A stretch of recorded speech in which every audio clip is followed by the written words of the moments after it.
Kani nga video para rin sa mga hey, welcome to KP Aquatics.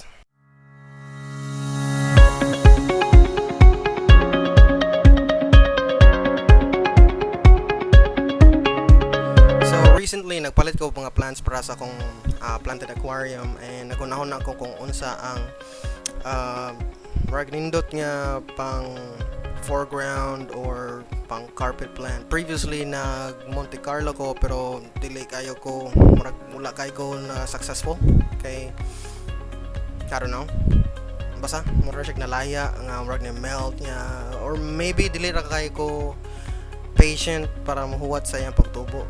Murag siya ba? Wala kahuwat mo. So akong ipang-ibot and i-contact ko ni Aquaventa ni Jerson Nadella. Nagpalit ko niya Dwarf Sagittaria, Dwarf Fairgrass niya, gipakapinan sa kuniyag mga plants nga lain as freebies. But what are we gonna talk about today is about Dwarf Sagittaria. Dwarf Sagittaria, dwarf na siya pero grabe ka na siya ka fighter nga tanong. Fighter in the sense nga nindot siya sa mga beginners kay dili siya arte, very hardy plants. Dili siya manginahanglan og CO2, daw na ako CO2 kadagan karon. But kung low tech ang imong tangke, medium to high ang imong lights, fighter kay na tubo ra gyapon na siya.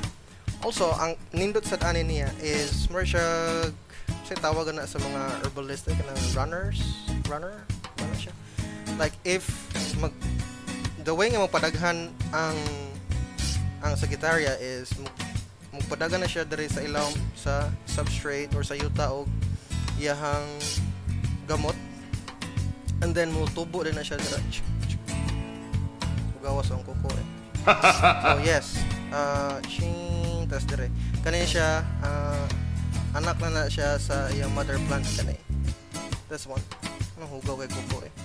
So yes, that way makapadaghan siya, and grabe kusog kay siya mo daghan kung naa kay CO2.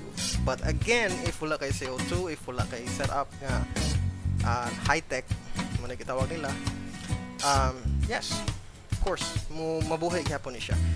Perfect gid kaya ni siya sa mga beginners pod kay dili siya arte, hardy plant, maka survive siya or maka tolerate siya og wide range sa pH, meaning to say kung dili kay nimo gina-treat ang imuhang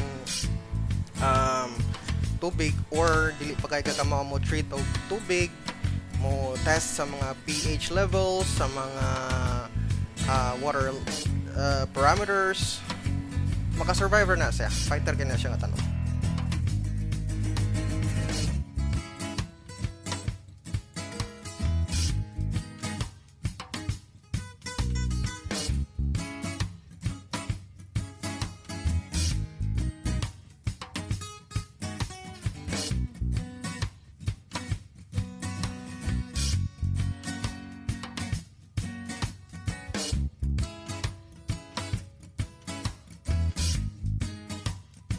So moro to siya itong highlight sa Dwarf Sagittaria. Kung ganahan mo makahibaw more about ning plant, pwede mo mato sa YouTube, pwede mo mato sa Google, and also na po tayo mga FB pages nga pwede mo mga tanan dito. Salamat kayo sa pagtanaw sa video.